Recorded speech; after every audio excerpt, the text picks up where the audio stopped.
Assalamualaikum dan salam sejahtera diucapkan kepada semua. Nama diberi Nur Farhana Syazwani binti Muhammad Firdaus. Saya dari Option PAKK PPSMB Ambil Jun 2022. Di sini, saya bersama dua orang rakan lain akan membentangkan kepada anda isu-isu konflik semasa dan persempadanan dan tuntutan bertindih di Malaysia. Secara umumnya, sesebuah negara yang berdaulat sepatutnya mempunyai sempadan yang tetap dan jelas. Sempadan antarabangsa merupakan garis pemisah antara sesebuah negara dengan negara yang lain. Penentuan dan pengiktirafan sempadan pula bergantung kepada beberapa keadaan. Antaranya ialah uti possidetis juris, iaitu suatu prinsip undang-undang antarabangsa. Kebiasaannya, konflik sempadan antarabangsa berlaku apabila terdapat negara yang menuntut kawasan yang berhampiran dengan negaranya kerana kepentingan sejarah, kawasan yang strategik serta mempunyai kepentingan dari segi ekonomi. Seterusnya, Malaysia juga berdepan dengan konflik ruang udara negara ini yang dikatakan bertujuan untuk mengganggu, mencabuli, melanggari dan sebagainya. Isu ruang udara yang dikedepankan ialah pencerobohan pesawat tentera Cina ke ruang udara Malaysia. Di sini saya akan menceritakan kepada anda kronologi pesawat tentera udara Republik Rakyat Cina. Pada jam 11.53 pagi 31 Mei tahun 2021, Radar Pertahanan Udara di Sarawak milik TUDM mengesan 16 pesawat mencurigakan dimiliki tentera udara rakyat Cina. 16 pesawat tersebut terbang dengan formasi tactical in trail atau formasi panjang, iaitu pattern dan haluan yang sama menggunakan satu titik laluan masuk dan keluar. Pemantauan menerusi radar pertahanan udara diteruskan. Beberapa percubaan telah dilakukan bagi mengarahkan mereka menghubungi laluan trafik udara namun tidak berjaya. Kemudian, pangkalan TUDM telah melancarkan pesawat pemintas Hawk pada jam 1.33 tengah hari untuk melakukan identifikasi visual. Kemudian, pesawat milik Cina tersebut membuat pusingan di kawasan udara berhampiran Pulau Beting Patinggi Ali Sarawak dan meninggalkan ruang udara Malaysia. Pesawat milik Cina ini dikesan terbang pada kelajuan 536 km sejam dan pada ketinggian 23,000 hingga 27,000 kaki dari aras laut. Pesawat tersebut dikenal pasti dari jenis Ilyushin IL-76 dan Zen Y-20. Pesawat ini dikatakan sebagai pengangkut strategik dan berupaya melaksanakan pelbagai misi serta berkemampuan membawa satu batalion tentera payung terjun negara Cina bersama-sama kelengkapan tentera seperti meriam. Seterusnya, kita bergerak pada tindak balas kerajaan Malaysia terhadap konflik tersebut. Menurut Menteri Luar Datuk Seri Hishamuddin Hussein, Wisma Putra akan mengemukakan nota bantahan diplomatik dan akan memanggil Duta Besar Cina ke Malaysia bagi memberi penjelasan lanjut. Menurut pakar geostrategis pula, Profesor Madya Dr. Azmi Hassan, beliau berkata berdasarkan undang-undang, Cina masih perlu memaklumkan dan mendapatkan kebenaran. Seterusnya, kita bergerak kepada isu saya yang kedua adalah kenapa pesawat Israel terbang di ruang udara Malaysia? Pada 19 Mei 2021, berlepas dari Maldives, sebuah pesawat Israel telah merentas ruang udara Putrajaya sebelum mendarat di pangkalan tentera udara Paya Lebar, Singapura. Ia kemudian berlega-lega di ruang udara Singapura pada 24 dan 25 Mei untuk melakukan demonstrasi produk komersial dengan pelanggannya iaitu ST Engineering.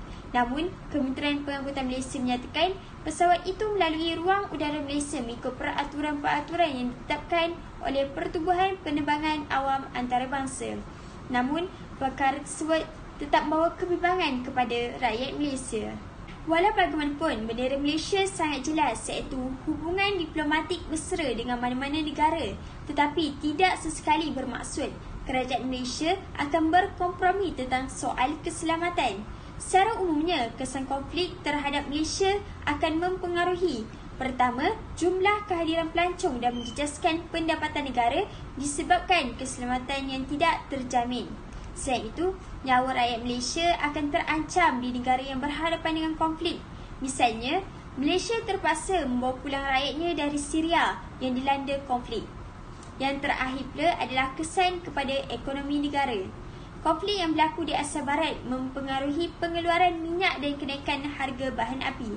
Hal ini secara tidak langsung mengganggu kehidupan harian masyarakat Malaysia disebabkan kenaikan kos dan harga barang. Kesimpulannya, dalam isu ruang penggunaan udara di Malaysia, setiap negara berdaulat perlu tegas dan tidak memberi sebarang pengecualian kerana tidak diketahui tujuan sebenar negara lain.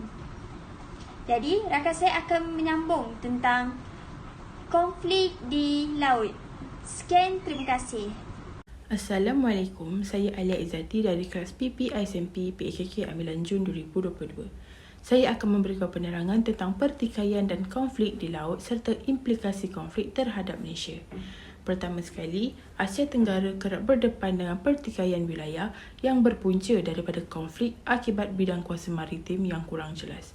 Menurut Azli Ismail dan Geta pada tahun 2019, pulau-pulau kecil dan batuan yang terdapat di kawasan laut boleh menjadi subjek utama kepada kewujudan konflik antara negara-negara yang berada di rantau ini.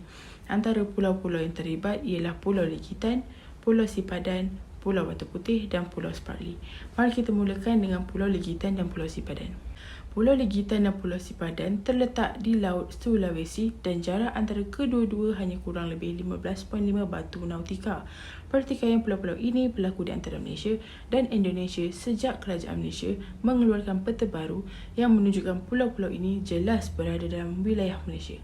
Menurut pandangan Asri, pada tahun 2007, Pulau Legitan dan Pulau Sipadan menjadi sebahagian daripada wilayah Malaysia sejak kemasukan Sabah dan Sarawak ke dalam Malaysia pada tahun 1963.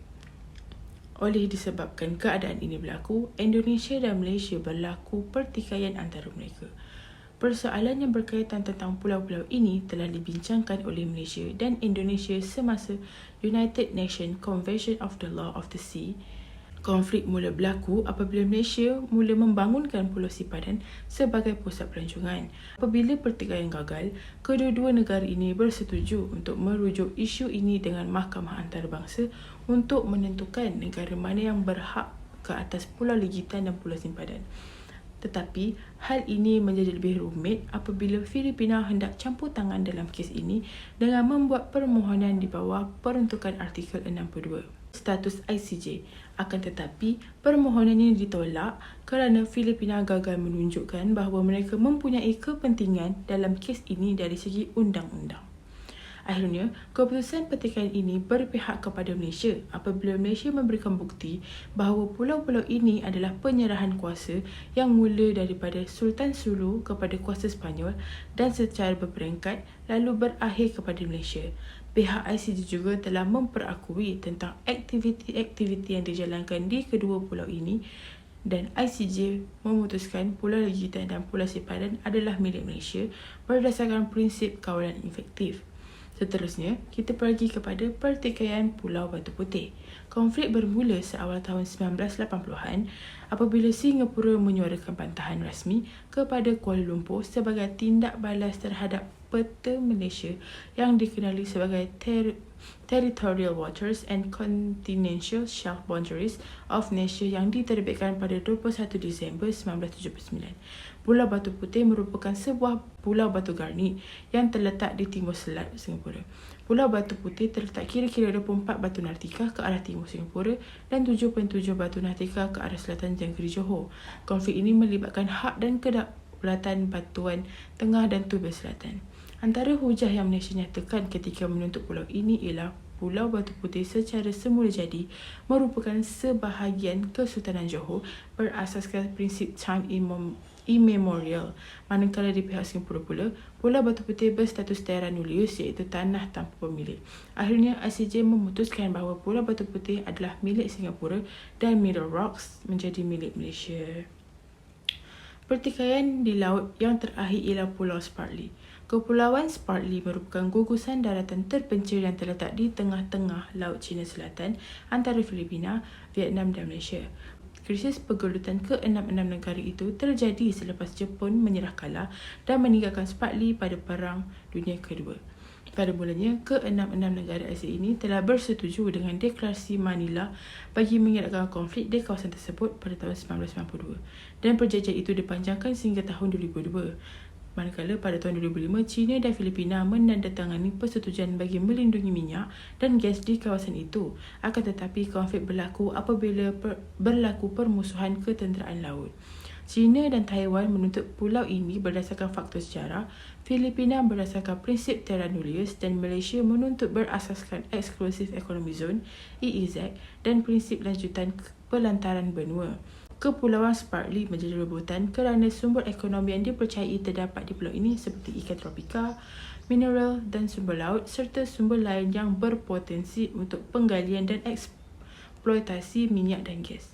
Berbagai usaha telah dilakukan untuk menyelesaikan pertikaian ini. Beberapa perjanjian multilateral telah dilakukan dalam usaha menyelesaikan pertikaian ini dan akhirnya pada bulan November tahun 2002, Menteri Luar Negeri ASEAN dan Timbalan Menteri Luar Negeri China menandatangani Declaration on the Conduct of Party in South China Sea pada mesyuarat ASEAN yang bertujuan untuk mencegah ketegangan dalam konflik wilayah untuk mengurangkan risiko ketenteraan di Laut China. Lalu, pada 7 Oktober 2003, China menandatangani perjanjian The Treaty of Amity and Cooperation in South Asia. Perjanjian ini sebagai tanda perhubungan perdamaian antara China dan negara-negara ASEAN. Dan langkah seterusnya, ASEAN mengadakan ASEAN-China Senior Official Consultation untuk membincangkan pertikaian Pulau Spratly dan akhirnya pada tahun 2006, China-ASEAN Joint Working Group melakukan pertemuan dan bersepakat bahawa kedua-dua pihak komited menjaga keamanan dan kestabilan di Laut China Selatan.